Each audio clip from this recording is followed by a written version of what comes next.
고백하며 기도하옵나이다. 아멘. 하나님 말씀 묵독합니다. 이사야 7장 보겠습니다. 구약성경 975쪽쯤에 있습니다. 이사야 7장 10절부터 17절까지 말씀을 우리 한 절씩 교독하겠습니다. 이사야 7장 10절부터 17절입니다. 여호와께서 또 아하스에게 말씀하여 이르시되 너는 내 하나님 여호와께 한 징조를 구하되 깊은 데에서든지 높은 데에서든지 구하라 하시니 아하스가 이르되 나는 구하지 아니하겠나이다. 나는 여호와를 시험하지 아니하겠나이다 한지라.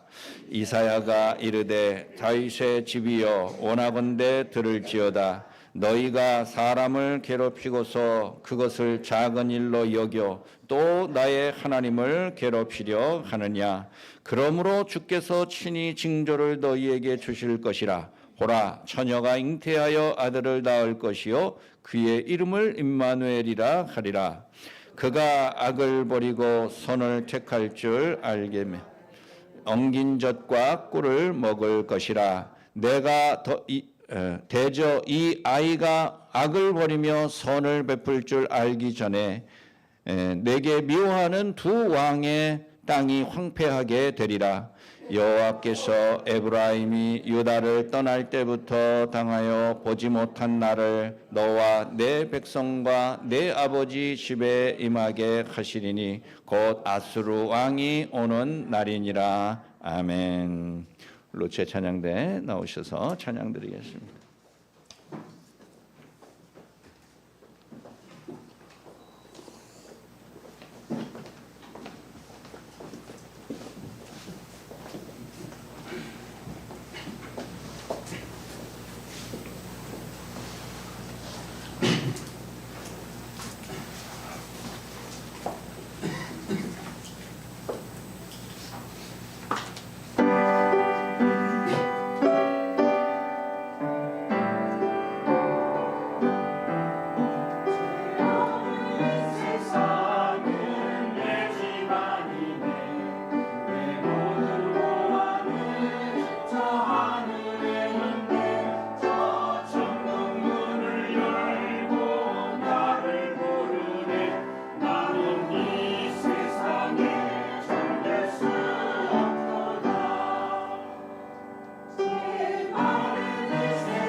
우리나라 2006년도 국가 브랜드는 다이나믹 코리아였습니다.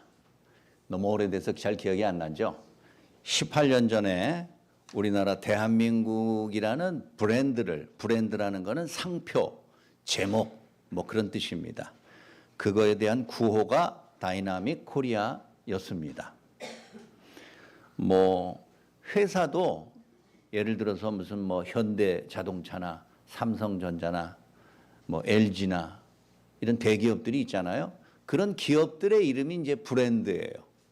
뭐 현대자동차에서 자동차를 하나만 만듭니까? 수십 종류의 자동차. 삼성전자도 수십, LG전자도 수십 수백 개의 제품을 만드는데 구체적인 제품을 선전하고 광고하는 게 아니고 그냥 회사의 전체적인 이름과 이미지를 광고하는 것을 브랜드 광고다.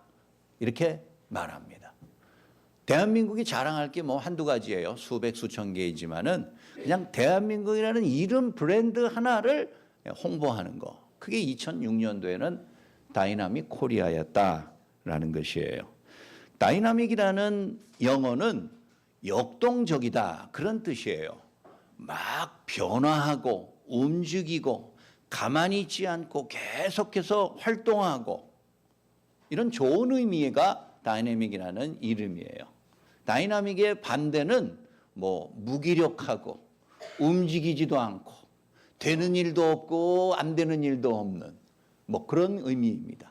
그것에 비하면 우리나라는 얼마나 다이나믹합니까? 지난 며칠간 천국과 지옥을 두 번씩이나 왔다 갔다 하며 사람을 잠 못 자게 하는 참 다이나믹한 코리아인 것 같아요. 2000년 전 유대 땅에는 이런 이미지와는 정반대로 하나도 다이나믹하지 못했습니다. 2000년 전 이스라엘 땅은 쥐 죽은 듯이 조용해서 아무런 삶의 희망도 움직임도 변화도 꿈도 비전도 갖지 못한 그러한 사회와 그러한 절망의 시대였습니다. 어떠한 미래에 대한 소망도 꿈꾸지 못하는 그러한 고난과 낭만과 무기력에 빠진 이스라엘 땅을 여러분 한번 상상해 보십시오. 그런 낭망의 시간 속에서 그런 조용하다 못해 죽은 듯한 고요한 삶 속에 큰 사건이 하나 터졌습니다. 엊그제 벌어졌던 것보다는 훨씬 더 크고 전 세계적이고 우주적인 대사건이 터졌습니다. 그게 바로 성탄이에요. 크리스마스라는 사건입니다. 정말 다이나믹한 사건이 터진 것이에요. 오늘부터 성탄절에 이르기까지 성탄이라는 테마로 주제로 하나님의 말씀을 함께 살펴보고자 합니다. 첫째는 역사 속에 하나님임을 우리가 늘 기억해야 하는 것이에요. 역사란 시간입니다. 과거의 시간, 현재의 시간, 미래의 시간, 시간도 이렇게 구분하면은 과거의 시간을 우리는 역사라고 부릅니다. 시간은 언제부터 시작이 됐을까요? 한번 상상해 보세요. 시간은 언제부터 만들어졌을까? 그거야 처음부터 그냥 있었겠지. 아닙니다. 하나님이 천지를 창조하시기 전에는 시간이라는 것이 없었어요. 시간이라는 것이 어떻게 생겼습니까? 하나님이 태양을 창조하시니 그게 낮이 되었고 하나님이 달을 창조하시니 그게 저녁이 되었어요. 아침이 되고 저녁이 되니 그게 첫째 날이더라. 그때부터 시간이 생겼어요. 여러분 아침에 해가 뜨고 저녁에 달이 뜨고 그 이튿날 다시 해가 뜨고 그래야지 온전한 24시간이 되지 않습니까? 그러니 태양도 달도 별도 그 어떠한 우주가 없는 곳에는 시간이라는 것이 없어요. 시간이 흐르지 않아요. 그냥 영원이에요. 그때는 영원의 때예요. 여러분 우리가 오늘 시간 속에서 살아갑니다. 그 시간이 모여서 흘러서 역사가 되는 거잖아요. 그러니 시간의 주인은 창조주 하나님이세요. 그런 시간들이 모여서 스토리가 있는 시간이 되는 역사라는 것도 하나님이 함께 하시고 주관하신다는 것을 기억해야 한다는 거예요. 따라서 하나님의 뜻과 하나님의 섭리와 아무 관계없는 시간은 절대로 없습니다. 인간의 역사가 하나님과 무관하게 우리들의 생각과 지혜와 뜻과 계획으로만 이루어지는 경우도 한 번도 없습니다. 앞으로도 없을 것입니다. 이스라엘은 우리처럼 북쪽과 남쪽으로 분단이 되었습니다. 약 3,000년 전, 2,000년 전에 그랬습니다. 2,500년 전에 그랬습니다. 그래서 북쪽 이스라엘이 대부분의 80%의 영토와 인구를 차지하였고 20%의 땅과 인구가 있었습니다. 그러니 모든 힘이 북쪽 이스라엘이 압도적으로 갖고 있었어요. 남쪽 유다는 그런 의미에서 늘 불안한 마음으로 살았습니다. 지금 제가 이스라엘의 역사에 대해서 말하는 것입니다. 시간에 대해서 말하고 있는 것입니다. 남쪽 유다가 어느 날 북쪽 이스라엘로부터 군사적인 위협을 받았습니다. 아니 같은 동족끼리 왜 그렇게 서로 으르렁대는가? 그건 뭐 남 얘기할 것도 없어요. 우리만 보더라도 그렇죠. 살벌한 시대예요. 지금보다 훨씬 무도한 시대가 2000년, 3000년 전에 고대 사회예요. 툭하면 전쟁하며 툭하면 와서 약탈과 방화와 고통의 시간들이 계속되는 것이 괴로운 과거의 삶이었어요. 그런데 이 북쪽의 이스라엘이 남쪽 유다를 집어삼키려고 위협하는 것도 문제인데 더 큰 것은 북쪽 이스라엘보다 조금 더 북쪽에 사는 아람, 시리아예요. 오늘날의 시리아라는 나라가 북쪽 이스라엘과 서로 손을 잡고서 남쪽 유다를 집어삼키려고 하는 것이에요. 여러분 생각해 보세요.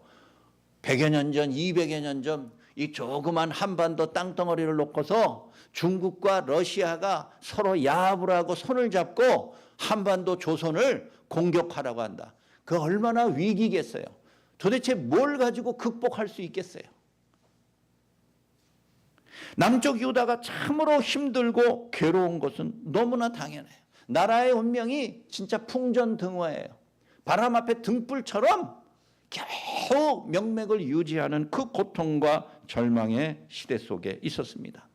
오늘 우리가 읽진 않았지만 이사야 7장 2절에 보면 남쪽 유다의 왕 아하스와 유다의 백성들의 마음이 바람 앞에 숲과 같았다. 여러분 나무가 빽빽한 숲 속에 강한 바람이 밤에 쫙 불면 어떻게 되겠습니까?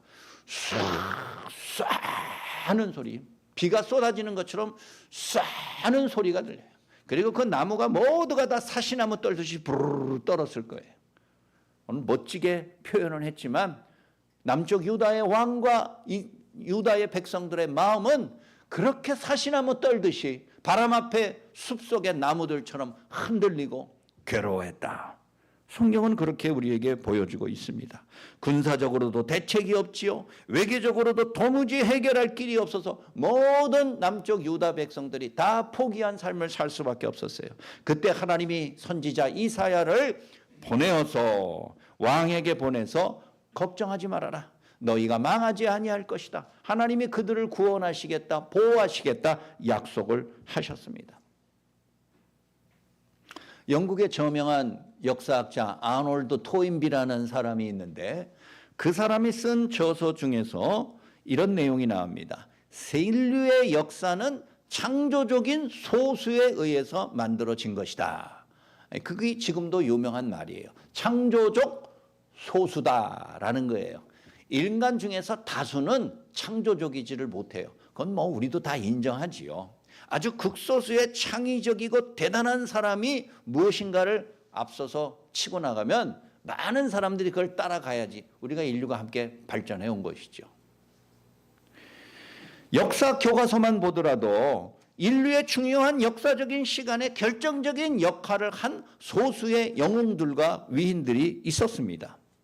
우리나라도 5,000년 시간 속에서 고비마다 우리 한국의 역사적 물줄기를 쫙 바꾸었던 위대한 인물들이 여럿 있습니다. 그러나 여러분 생각해 보세요.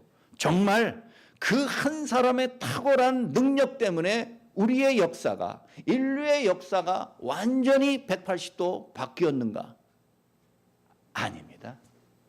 그 한 사람의 뛰어남과 탁월한 능력은 있었겠지만 그 사람이 그 시대에 반짝, 번개가 한번 번쩍 치고 없어지는 것처럼 인류의 역사에 훌륭한 일을 행하였지만 그의 역사적인 위협이 영원히 인류의 역사 속에서 계속되고 문화와 문명 속에서 영구적으로 계속된다? 그런 일은 없었어요. 앞으로도 없을 것입니다. 비록 역사책에는 몇몇 위대한 사람들의 이름이 있지만 그 사람이 그 위대한 일들을 하기 위하여 그 뒤에 이름 없는 무명의 수많은 사람들과 지원하고 함께했던 사람들이 있는 줄 우리 모두가 짐작합니다. 세상의 영웅은 한 명이지만 그 영웅을 만들기까지 많은 사람의 희생과 지원이 없었다면 불가능하였을 것이에요. 우리는 오늘도 내 시간 속에서 살아갑니다. 여러분은 여러분의 역사 속에서 지금 살아가고 있는 것입니다. 그러나 내가 내 시간의 주인이 아니에요. 내 역사의 주인이 나 자신이 아니라는 것.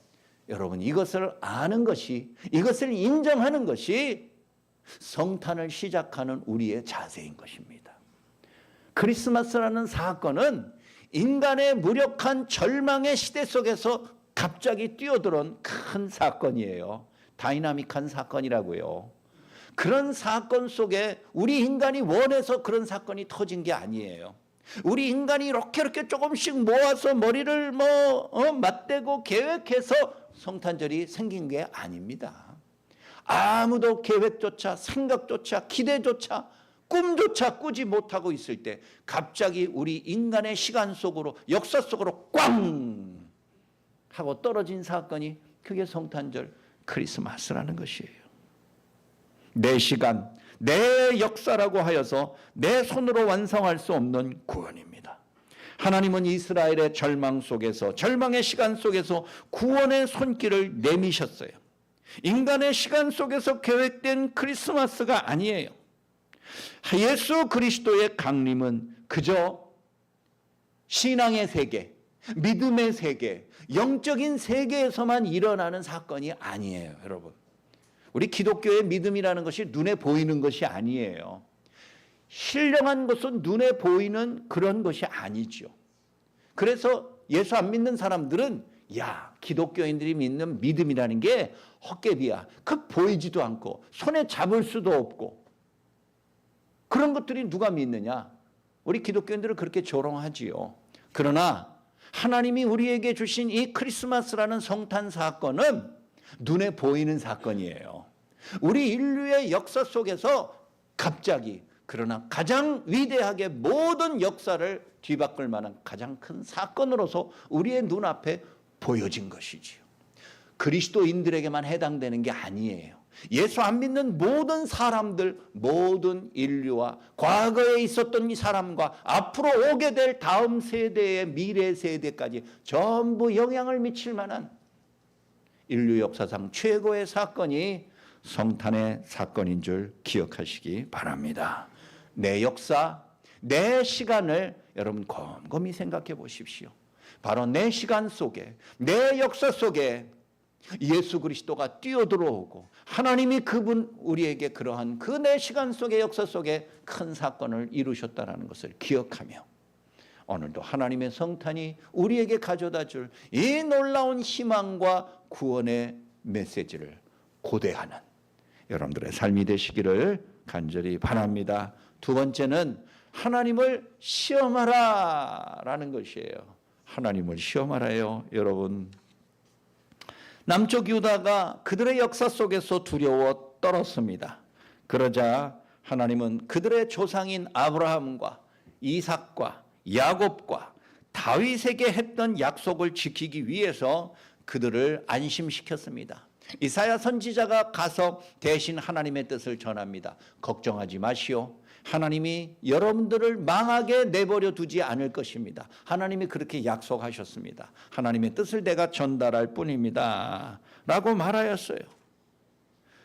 하나님은 이스라엘의 조상들과 맺은 똑같은 약속, 내가 너희를 영원히 지키며 다윗의 왕위가 영원토록 보존되게 할 것이다. 그게 하나님의 약속이에요. 후손들이 아무리 못되게 굴어도 하나님이 참고 조상들과 맺은 약속을 이루어 나가시겠다. 하나님이 다시 한번 그들에게 확인시켜 주었습니다. 그런데 그런 이사야 선지자의 말을 듣고도 아하스 왕과 신하들이 도무지 믿지를 않았어요. 자기 눈앞에 보이는 이 두려운 칼과 창에 대한 고난과 괴로움만 생각했지, 하나님의 그와 같은 눈에 보이지 아니하는 약속, 말로만의 약속은 도무지 믿을 수 없다라고 생각하고 계속해서 두려워 끙끙 앓았어요. 진짜 믿음 없는 사람들한테는 백약이 무효한 경우죠. 그러자 하나님은 아하스 왕에게 이렇게 말씀하십니다. 그러면 내가 너희를 도와주고 구원하겠다라는 증거를 보여줄 테니까 원하는 증거를 말하라. 하나님이 이렇게까지 제안했습니다. 말해봐라. 오늘 11절 말씀에서 네가 원하는 증거가 무엇인지, 징조가 무엇인지를 나한테 말해봐라. 그러면 내가 그것을 보여주겠다. 그러면 네가 믿겠느냐? 하나님이 이렇게 말씀하신 경우가 거의 없어요. 거의 없어요. 평범한 징조나 증거가 아니라 사람의 능력이 미칠 수 없는 깊은 바닷속에서 벌어지는 일, 저 높은 하늘 꼭대기에서 일어나는 엄청난 자연의 현상을 네가 나한테 요구하고 징조를 구하면 내가 그것을 보여주겠노라. 그렇게 해서라도 네가 믿겠다면 내가 그렇게 해주겠노라. 하나님이 11절에서 그렇게 말씀하셨어요. 그러자 아하스 왕이 하나님의 그와 같은 제안을 거절했습니다. 아닙니다. 나 못합니다. 나 징조를 구하지 않습니다. 나 하나님을 시험하지 않겠습니다. 아하스 왕의 그 말은 옳아요. 옳습니다. 하나님을 시험해서는 안 됩니다. 하나님은 시험의 대상이 아니라 믿음의 대상이지요. 율법적으로 보나 신앙의 원칙상으로 보나 우리가 신앙생활하면서 하나님 시험하는 것처럼 우리 신앙생활하면 안 됩니다. 마태복음 4장 6절에서도 사탄이 예수 그리스도를 시험할 때 그리스도가 사탄에게 이렇게 말했습니다. 하나님을 시험하지 말라.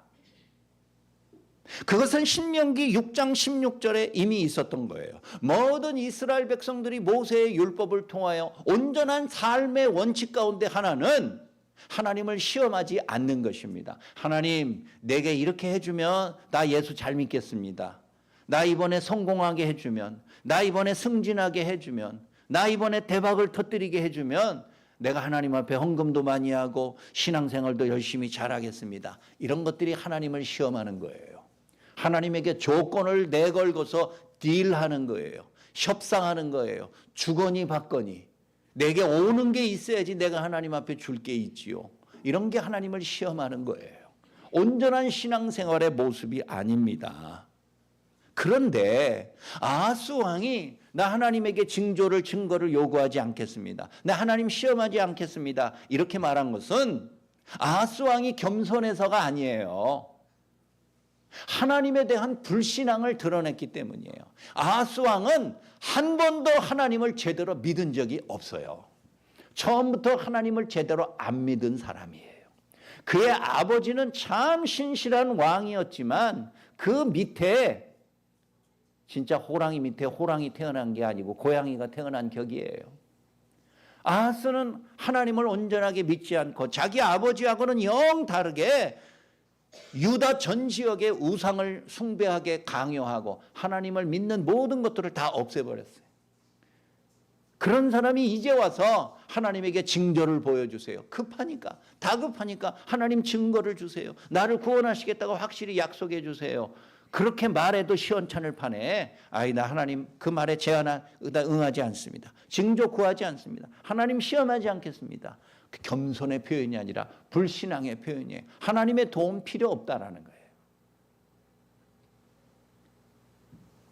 기적과 같은 징조가 여러분 우리의 없던 믿음이 생기게 하는 건 아닙니다. 기적에 의존하는 신앙은 참된 신앙이 아닙니다. 여러분, 모든 사람들 앞에 죽은 자가 살아나고 병든 자가 낫고 대단한 무슨 천재지변의 하나님의 능력과 기적이 보이면 세상의 모든 사람들이 다 하나님을 믿고 교회가 미어 터질 것 같지요. 정말 그러면은 하나님이 그렇게 하셨을 거예요. 그렇게 해도 소용없는 거예요. 아무런 믿음 없는 사람이 특별한 기적을 보고서 하나님을 믿는 경우는 없어요. 그러나 어떤 기적은 연약하고 불완전하고 부족한 믿음이 좀 더 발전된 성숙한 믿음으로 나아가는 데는 도움이 될 때가 있습니다. 예를 들면 사사기 6장에 보면 사사 기드온이 하나님에게 부름을 받는 장면이 나옵니다. 그런데 이 사사 기드온은 목동이고 농부예요. 자기가 칼을 들고 적들과 싸워본 적이 한 번도 없어요. 그런데 어떻게 내가 사사로서 이스라엘 백성들을 끌고 전쟁에 나갈 수 있단 말입니까? 자기도 알아요. 자기가 얼마나 무기력한 존재인지. 그래서 하나님에게 시험을 했습니다. 하나님, 정말 나를 사사로 삼으신 것이 사실이라면 이렇게 해 주십시오. 그래서 하나님이 놀랍게도 그 제안을 받아들이셔. 오케이. 그렇게 해 주셨어요. 그러자 이 기드온이 또 마음이 변해가지고 한 번만 더 하나님을 시험하겠습니다. 하나님, 이번에는 반대로 현상이 일어나게 해 주십시오. 하나님이 그걸 들어주셨어요. 없던 믿음이 생겨날 수는 없지만 작은 믿음이 큰 믿음이 될 수 있고, 불완전한 믿음이 완전한 믿음이 될 수 있고, 미성숙한 믿음이 성숙한 믿음으로 변할 수 있게 만드는 것이 그게 징조요, 또 하나님의 능력이기는 해요. 그러나 지금 아하스는 끝내 하나님을 외면하였어요. 그래서 인간적으로 다른 생각을 계속하고 있습니다. 이런 국난을 어떻게 극복할 것인가 고민하여서 하나님의 제안과 하나님의 약속에 대해서도 믿지 아니하고 다 물리치고 밀사를 보냈습니다.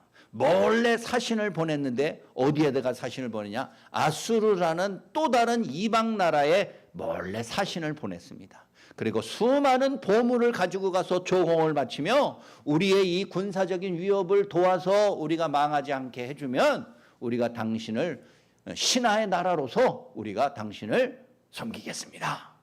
이렇게 제안을 합니다. 아수르 또 다른 나라에 가서 한 거예요. 아까 제가 예를 잘못 들었나 모르겠네요. 조선이 200년 전에 중국과 청나라와 러시아가 손을 잡고 조선을 집어삼키려고 그러면 너무 위험하니까 일본에게 몰래 밀사를 보내가지고 우리 좀 도와주시오. 군사적으로 도와주면 우리를 당신은 영원한 황제국으로 섬기겠소. 이렇게 말하는 거하고 똑같다는 거예요. 어찌 보면 하나님에 대한 불신앙의 표현이 가장 극악한 모습으로 나타났어요. 나중에 아수르가 남쪽 유다를 위협하는 북쪽 이스라엘과 시리아와 전쟁을 벌여서 남쪽 유다를 정말 구해주기는 구해줬어요. 그런데 그 아수르가 북쪽 이스라엘을 침략해서 북쪽 이스라엘을 멸망시켜버렸어요. 그리고 가만히 있겠어요? 과거의 고대 사회는 다 제국이기 때문에 제국주의의 사상에 물들어 있는 사람들이기 때문에 영토를 자꾸 넓힐 생각만 하는 거예요. 자나깨나. 북쪽 이스라엘을 집어삼킨 아수르가 한 줌밖에 되지 아니하는 남쪽의 유다를 가만둘 것 같습니까? 거기도 또 군사적으로 위협하는 거예요. 그런 세계의 역사와 미래의 정세를 인간이 알 수가 없는 거예요. 속마음을 알 수가 없어서 그렇게 무력하게 또 당하고 또 더 큰 위협에 휩싸이게 되는 것이에요. 오늘 우리가 읽은 15절부터 마지막 17절의 말씀이 바로 그것이에요. 너희를 위협하는 북쪽 이스라엘의 왕과 시리아 아람의 왕 둘이 쫓겨나게 되겠지만 너희가 구원을 요청한 아수르로 인하여서 더 큰 고난과 두려움 속에 있으리라. 실제로 역사적으로 그렇게 됐어요. 여러분, 크리스마스는 하나님께서 절망의 늪에 빠진 우리 인간에게 내밀어준 구원의 도움의 손길이에요. 그것을 잡는 사람은 구원의 은혜를 입지만 그 손길을 뿌리치고 또 다른 인간적인 술수를 원하는 사람에게는 아무런 희망도 없는 것이, 그게 성탄을 통해서 우리에게 주는 하나님의 메시지예요. 이런 재미난 얘기가 있어요. 어떤 신실한 사람이 등산을 하다가 발을 헛디뎌서 절벽에서 떨어졌어요. 얼마나 깊은 절벽인지 한 번 떨어지면 살아나는 사람이 없어요. 간신히 절벽에 나와 있는 나무 뿌리 하나 붙잡고 버티고 대롱대롱 죽기 직전이었어요. 그 사람이 아무리 불러도 깊은 밤중에 사람이 없어요. 그래서 하나님께 기도했어요. 하나님, 나를 살려주십시오. 내가 신실하게 지금까지 살았는데 여기서 이렇게 허망하게 죽게 내버려 둘 겁니까? 나를 제발 살려주시고 도와주시고 구원해 주세요. 그랬더니 하나님이 정말 음성을 들려주셨대요. 좋아, 내가 너를 구원해 주리라. 너는 정말 내가 너를 이 위기의 절망의 순간에서 구원해 줄 것이라고 확신하냐? 네, 하나님 믿습니다. 그러면 손을 놔라. 아니, 지금 절벽에 대롱대롱 나무 뿌리 하나 붙잡고 매달려 있다니까요. 그런데 하나님이 갑자기 내가 너를 살려주겠다, 내가 너를 구원해 줄 것을 네가 믿는다고 하지 않느냐? 그러면 나를 믿으면 그 손을 놓아라, 이렇게 말했어요. 그랬더니 그 사람이, 아니 어떻게 지금 이거 겨우 붙잡고 있는데 이걸 놓으라고 그러십니까? 내가 너를 구원해 주겠다고 너가 약속하고 네가 그걸 믿는다며. 그러면 그거를 놓아봐. 그러면 내가 너를 어떻게 구원하는지 한번 보라고. 그랬더니 그 사람이 뭐라고 대답했는지 아세요? 소리를 질렀어요. 거기 누구 또 다른 사람 없어요. 아하스 왕에게 하나님이 내가 너를 구원하겠다라는 징조를 말해보아라. 증거를 말해보아라. 내가 너를 구원해 주겠다. 그러나 아하스는 그것을 일절 구하지 않고 하나님에게 의지하지 않았어요. 그러면서 다른 인간적인 손길을 구했어요. 아수르라는 이방 나라에게 쪼로로 달려가서 도와달라고 거기에 애걸복걸 하였고, 그것이 남쪽 유다의 멸망을 앞당기는 지름길이 돼버리고 말았습니다. 사랑하는 여러분, 연약한 아기 예수가 무슨 도움이 되겠습니까? 골리앗과 같은 힘센 장수를 보내주든가 대단한 자연적인 능력과 힘을 보여서 저들이 무서워 도망가게 하든가 해야 될 텐데, 그러나 인류를 구원할 유일한 통로는 오직 창조주 하나님 한 분뿐임을 깨닫고 그분에게 소망을 간절히 구할 때에 우리의 진정한 하나님의 역사하심이 나타나게 될 줄 기억하시기 바랍니다. 하나님이 우리에게 주신 구원의 약속은 너무 엄청난 것이에요. 그리고 우리의 인간의 역사 속에서 하나님이 구주 되시라는 것을 인정해야 돼요. 절벽에 매달려 있는 우리의 삶이라 할지라도 네가 그것을 놓아보아라. 인간의 생명과 죽음은 내 손에 달려 있다라는 것을 네가 진실로 믿는다면 한번 놓아보아라. 아무도 놓질 않아요. 결국은 그 모든 믿음이 공수표라는 것을 증명할 뿐이에요. 그러나 오늘 예수 그리스도가 탄생한 성탄의 사건은 바로 그와 같은 절망의 고통의 두려움의 사건 속에서도 끝까지 하나님의 구원하심이 어떻게 이루어질 수 있는지, 그리고 모든 구원의 능력이 하나님에게서 온다는 것을 우리의 역사 속에서 힘있게 능력있게 보여주시는 하나님의 손에 달려있다는 것을 다시 한번 확신할 때 크리스마스가 우리에게 진정한 소망이요 모든 인류의 기쁨으로 온 구원의 선물인 줄 깨닫게 될 줄로 믿습니다. 마지막 세 번째, 임마누엘, 하나님을 발견하는 것입니다. 아하스 왕이 끝내 하나님을 시험하지도 않고 구원의 어떠한 징조도 구하지 않자 오늘 14절 말씀 보니까 이렇게 돼 있어요. 그러므로 주께서 친히 징조를 너희에게 주실 것이라. 여기서 친히라는 말이 중요해요. 친히, 왕께서 친히 오셨다. 친이라는 건 뭐예요? 몸소, 본인이 직접 그런 뜻이잖아요. 주께서 친히 징조를 주시겠다. 인간인 왕이 징조를 구하지 않으니까 하나님이 나서서 먼저 징조를 주시는 거예요. 인간에게는 부끄러움이에요. 하나님에 대한 믿음이 있는 자는 징조를 구하는 것인데 그 징조를 구하지 않은 것은 하나님조차 신뢰하지 않겠다는 것이에요. 하나님을 믿을 수 없다는 것이에요. 그러자 하나님께서는 오늘 14절 말씀에서 내가 너희에게 친히 징조를 보여주리니 장차 처녀가 잉태하여 아들을 낳으리니 그가 곧 구주이시니라. 그게 바로 성탄의 시작이지요. 크리스마스의 출발이에요. 여러분, 처녀가 잉태하여 아들을 낳을 것이라 라는 예언이에요. 여러분, 우선 처녀가 잉태하는 게 불가능하지요. 어떤 인간뿐 아니라 어떠한 하등한 생명체도 홀로, 암컷이 홀로 잉태하고 생명을 갖는 것, 그거 불가능합니다. 그런데 하나님께서 놀랍게도 처녀가 잉태하여 아들을 낳을 것이니 그가 곧 구원의 징편이라, 징조니라. 우리 주님이 그렇게 하나님께서 친히 말씀을 하셨어요. 하나님의 창조는 언제나 인간의 상식과 수준을 뛰어넘었어요. 창세기 1장 1절 이하에 나오는 6일 동안의 하나님의 창조는 언제는 우리 인간이 흉내낼 수 있는 것입니까? 사람의 수준과 상식으로 이해할 수 없는 일들을 하나님은 행하셨어요. 그게 창조주만의 능력이에요. 무에서부터 유를 만드셨어요. 창조하셨어요. 없던 것이 있는 거예요. 원래 있던 것들을 잘 고쳐서 더 좋게 개선하는 것은 창조가 아니에요. 그거는 발전이지요. 개선이에요. 아예 없던 거를 있게 만드는 것이 발명이고 창조예요. 창조는 오직 하나님만이 하실 수 있는 거예요. 처녀가 잉태하여 아들을 낳을 것이라. 인간은 불가능해요. 그러나 창조주 하나님에게는 그것이 가능하다는 것을 다시 한번 인간들에게 보여주신 하나님의 특별한 약속인 것입니다.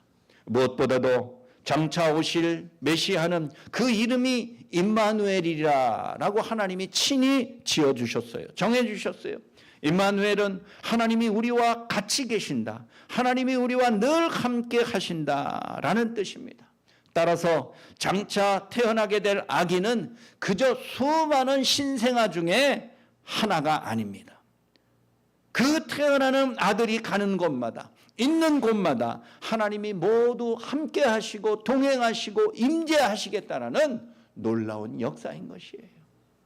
예수 그리스도가 있는 곳에 하나님이 있으며 예수 그리스도의 입에서 나오는 그 말씀이 곧 하나님의 말씀이며 그리스도가 행하신 십자가에서의 고난과 죽으심이 곧 하나님의 고난과 죽으심이요 그의 사흘 만에 부활하심이 곧 하나님의 부활의 능력을 보여준 사건임을 우리 모두가 다시 한번 믿는 것이에요.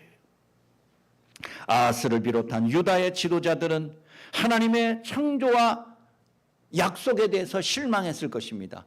에이, 보여주신다는 징조가 기껏해야 아직 태어나지도 않은, 언제 태어나지도 알지도 못하는 애 한 명 태어나는 것이 그게 무슨 증거고 그게 무슨 징조고 그게 무슨 구원의 약속이란 말인가? 실망했을 것입니다. 나라의 위기가 코앞인데 한가하게 몇백 년 후에 있게 될 어린애 한 명 태어나는 것이 무슨 구원의 징표라고 대단한 증거라고 우리를 안심시키고 할 수 있겠는가 생각할 것이에요. 그러나 하나님은 약속하신 그 임마누엘 메시아가 태어나기 위해서라도 그 약속을 지키기 위해서라도 하나님 지금 언약의 백성들이 멸망하지 않도록 씨가 말라버리지 않도록 지키시고 하나님이 친히 도우시겠다는 약속인 줄 기억하시기 바랍니다. 여러분, 요즘 한국이 살만하니까 해외여행 한두 번 안 다녀본 사람 없어요. 그러나 완전히 다른 문화권에 말 한마디 통하지 않는 곳에 우리 보고 혼자 다 비행기표 예약하고 호텔 예약하고 어디 갈 거 다 인터넷으로 예약하고 거기 가가지고 공항에 도착하자마자 어떻게 통과하고 어떻게 또 차를 타고 어디까지 가고 그거 하라 그러면 못 갑니다. 여기 있는 분들 중에서 99% 못 갈 거예요. 그러나 우리에게는 뭐가 있습니까?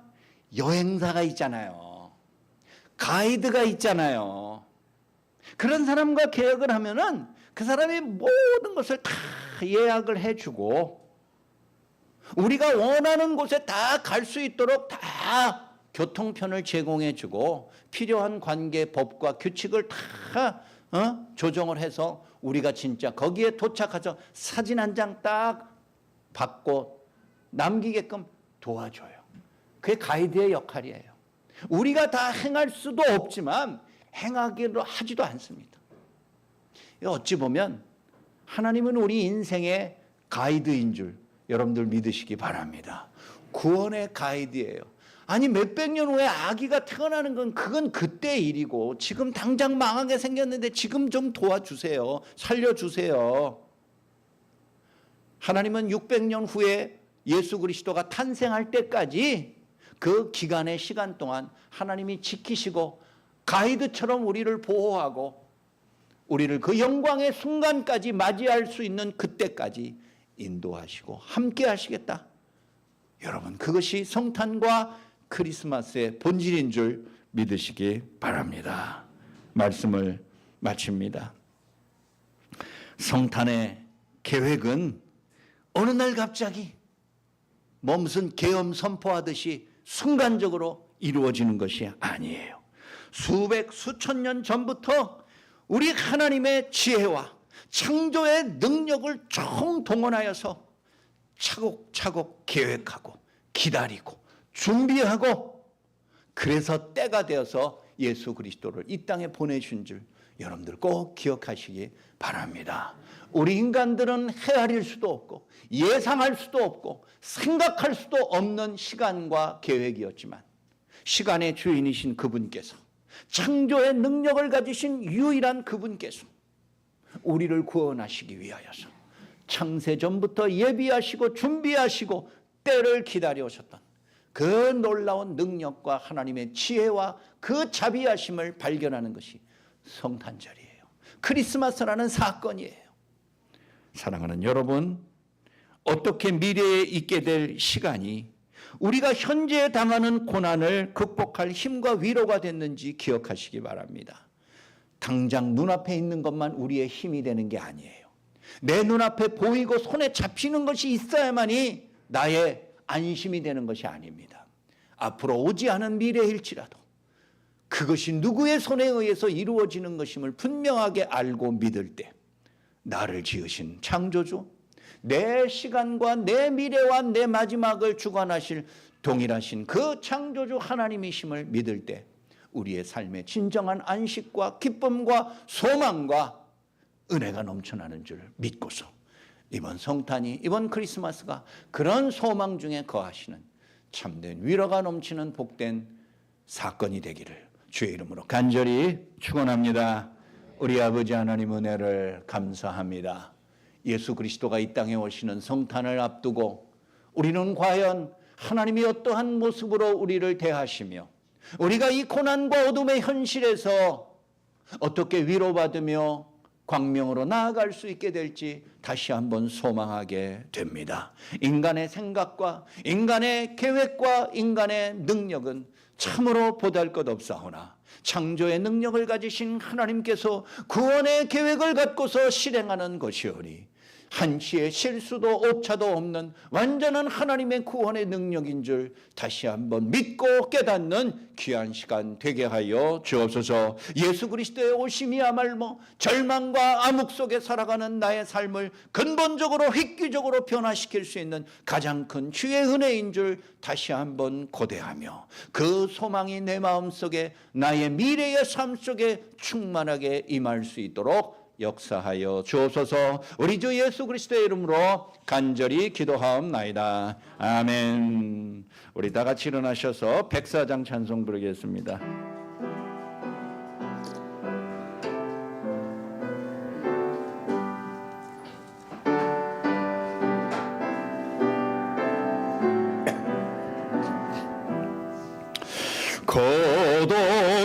고도소성의 만우에 오금하소서의 이스라엘 그 포로 생활고 달파 메시아 기다리겠습니다. 기뻐하라 이스라엘 곧 오시리 고에게 만응해 곧 오소서 지혜의 주 온 만물 질서 주시고 참 진리의 길 보이사 갈 길을 인도하소서. 기뻐하라 이스라엘 곧 오시리 호에게 만응해 곧 오소서 소망의 주 만 백성 한 마음이 이루어 시기와 분쟁 없애고 참 평화 채워 주소서. 기뻐하라 이스라엘 곧 오시리 호에게 만응해.